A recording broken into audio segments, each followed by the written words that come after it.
47 of Neetcode 150, maximum depth of the binary tree. Okay, so let's read a problem. We are given the root of a binary tree and we have to return the depth. So the depth of a binary tree is defined as the number of nodes along the longest path from the root node down the farthest leaf node. Okay, so for example, in this first example, we have a root node of 1, and you can see that 1 has two childs, child 2 and child 3. You can see that child 3 itself has one child, which is child 4, and overall the longest path starting from the root is 3, because we have one node here, which is a 3. We have a second node, which is we have first node, which is 1, then a second node, which is a 3, and a third node, which is a 4. Are they giving us any other example? No. But okay, let's see how we can solve this problem. So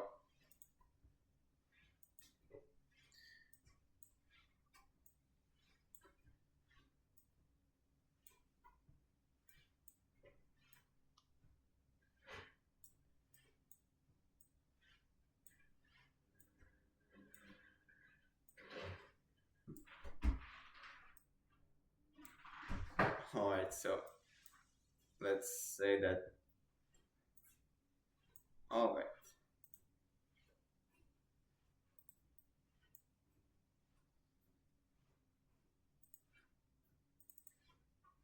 Okay, so given this particular binary tree, excuse me for the handwriting, what we are going to do is we are going to use recursion and depth first search. So we can actually solve this problem in a single return line, and you will see it is quite easy once you understand the concept. So first, how are we going to use recursion?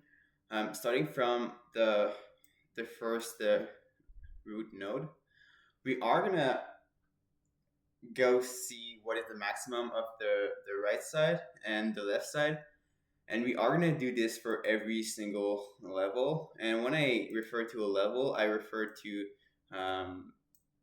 so this is a level, this is another level, this is another level. Okay, so here starting at 1, we want to see what is the maximum to the left and what is the maximum to the right, and we're going to see we're going to do the same thing here. So at 3, we want to see what is the maximum to the left, what is the maximum to the right. Okay, so if we start here and we call a recursive call, we are going to go to the 2 and to the 3, and at the 2 we are going to see that, well, it goes basically nowhere. So we are going to return 0 for the third level if this is first level, if this is second level, if this is third level. Well, we are going to return 0 for the third level on the branch where the parent is 2. Hence it's going to give us a total depth of 2, but on this side we actually have 2 childs here. Okay, so 3 has 2 childs and 5 has only 1 child. So at every level we are going to add 1, right? And by doing this, we can actually return what the maximum depth is, because on every recursive call we are going to add 1 if there is an actual a number at this level, right? Otherwise we're going to return 0. So this is the first way to solve this. I will show a couple other ways as well during the tutorial. First thing we want to check is if there is no root. Okay, so in this case we are going to return 0, and there you go. This is your one line column. You are going to return 1 for the current level plus the max of, now we are going to recall our function. So we are going to be willing to find the max from, or for the left side. and for the right child as well. So like this, and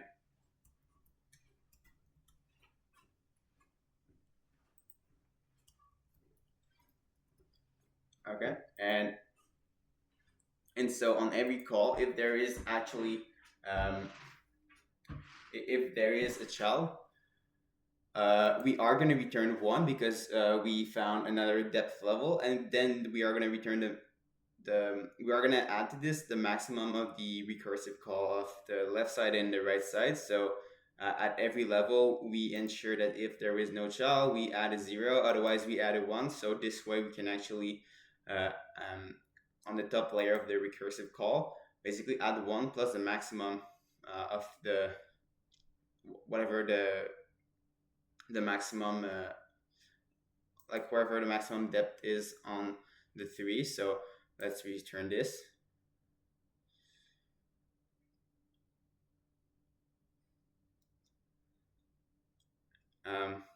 Okay, indentation, pardon me. All right, so this is the first way to solve the problem. Now let's actually try to maybe solve this differently. So let's actually use a stack for the next example. See how we can come up with a stack in this problem where it fits in all that. So let's first draw the stack. Okay, this is our stack. And now at the first, at the initial root, when we start at 1, we are going to put 1 to the stack.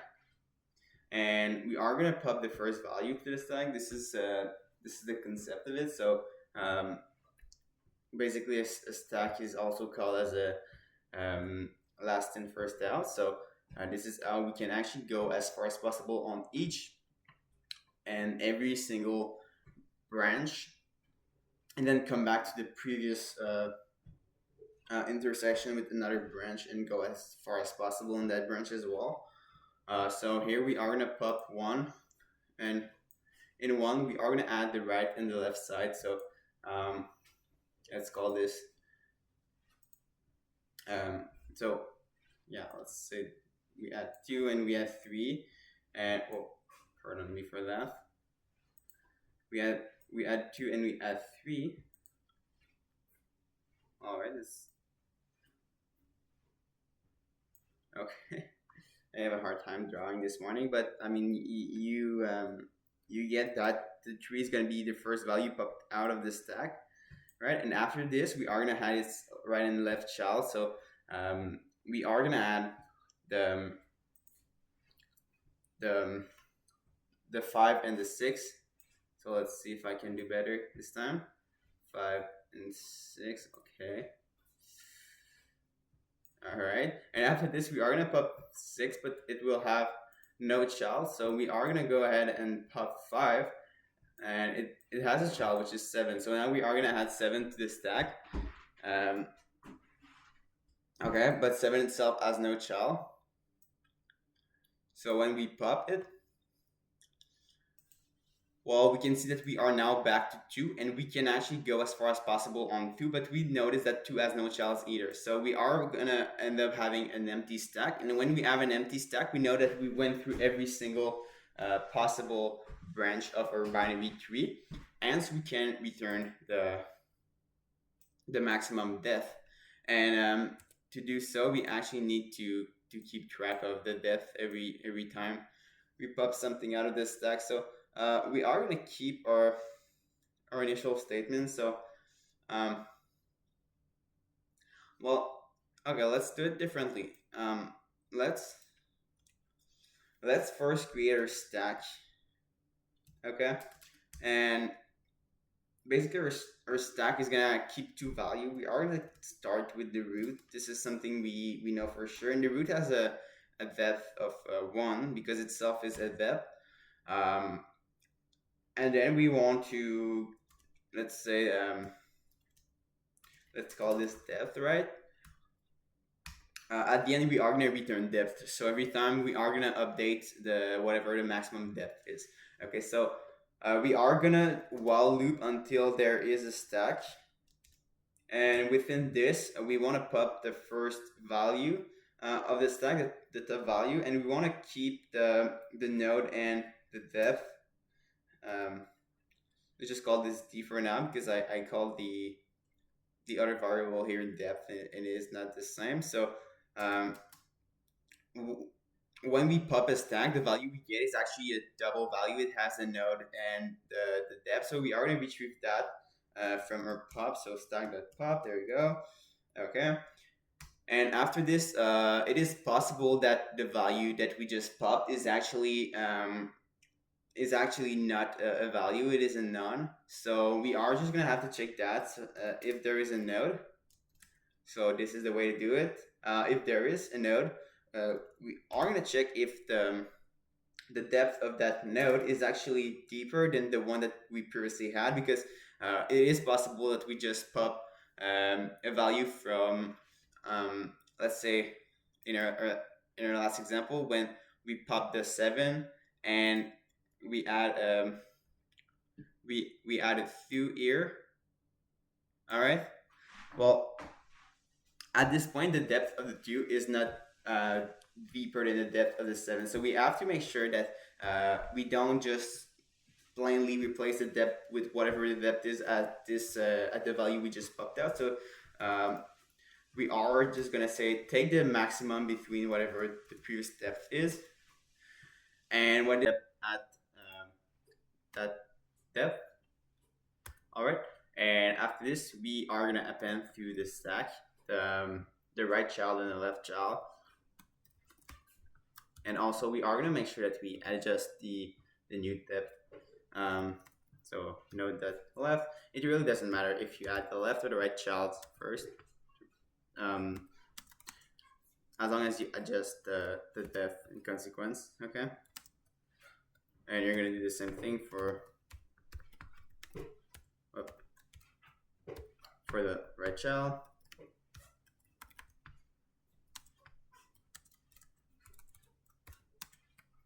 Okay. And after this while loop, we can return the depth, and this will give us the maximum depth of the binary tree. Okay, there you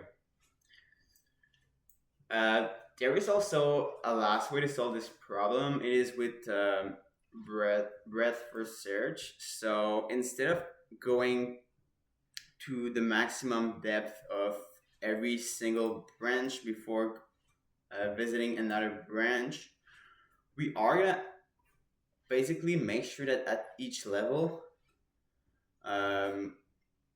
we go see every single value. So let's make it clear. So now we first start at value 1, and actually we don't just go see well, on depth first search we will also go see 2 and 3 in this first round, same as breadth first search. So we go see 2 and 3, but let's say that for the sake of the example, okay, value 2 has also a child. So it has a child here. Let's say it's 7 as well.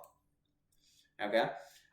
After this first round, what we are gonna do is that we are not only gonna go visit either all the way 5 and then 7, or only all the way 7 by starting to the 2. We are gonna go see every single values in that third level. So we are gonna go see 7, 5, and 6, and after this we are gonna go see that there is only one 7 value in the fourth level of depth. And actually we are going to use a DQ. So we are not going to have a stack where we only pop the latest value. We are going to use a DQ so we can control what goes in and what goes and what goes out. And what goes out is going to be basically the first value. So it's not going to be like depth first search where the last in is the first out, and breadth first search the first in is the last out. So um, the concept itself is quite similar. So instead of creating a stack, we are going to create a dequeue, and there is a function in Python. You can just write dequeue like this with the brackets, and there you go. You created your dequeue. It is possible that we don't have a root. Okay, so we are just gonna check first if we have a root. So if there is a root, then we are gonna append to the dequeue or a root, right? Otherwise, we are just gonna return basically 0. Um, and now once again, we have our depth that doesn't change, all right? And in the dequeue, what we are gonna do is that we are gonna take, I will just draw it to make it clearer visually. So what we are gonna do is that we are first gonna add, this is our dequeue. Excuse me. Okay, so let's say that this is our dequeue. We first add the 1. Then the 1 is the first in, so it's going to be the first out. So we are going to cross that 1, and we are going to add its 2 child. So we are going to add 2 and 3. And now if we were using a stack, we'll have just popped the 3 because this is the last value in. But now in our breadth for search, we are going to actually pop the first the first value that was placed in. So we are going to pop our 2 like this, and we are going to pop our 3, and we are going to add each child. So we are going to add the child 7 here, and we are going to add the child 5 and 6. All right, and now we are going to go do the same concept as we just did for the second layer. We are going to cross out, or we're going to pop that from the left, right? The first value that have been placed in, and we are going to add their child. So now there is only one child that exists, is the child of 5. So we're going to add this 7 here, and this way we can actually keep track of the depth of each child and return this maximum depth. And at the end there will be no queue, right? So we are in a while loop until there is a queue. Once the queue is empty, it is our queue that there is an answer in the box, and we can return that answer. So what we are going to do is that we are going to be willing to, let's say that we have three values in our dequeue. Well, it means that the previous layer that we were in had 3 values. So right, so we are going to have to go see each of these values in the queue and take their child. So what we're going to do is that we are going to say for I in the range of the length of the queue. Okay, so we are going to go see each child this way.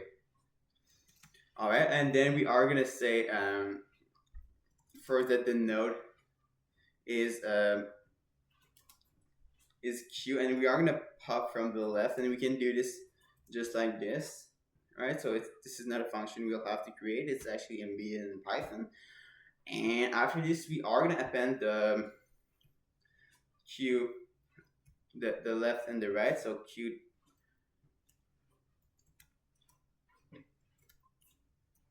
we're going to append the left and the right node.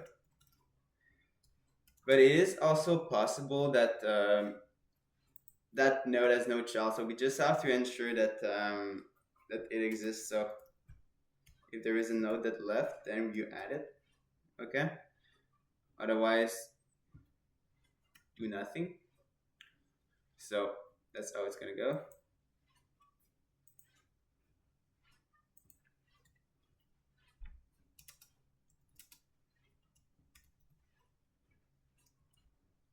All right. So you see that now we are gonna pop every values, and for every values and that current level, we are gonna add its child to dequeue. And after each level, so once we are done with our 4 loops, it means that we went through every single values of that that depth layer. So we we are gonna add depth. We are gonna increment this by 1 so that we know that we're entering in the next round of depth. And that's it. So I hope this makes sense. We can then return the depth, and it will tell us the maximum depth if I didn't messed up anything. So no, it is quite good, and that's breadth for search to find a maximum depth. So I hope you learned from this video, and I hope to see you in the next one.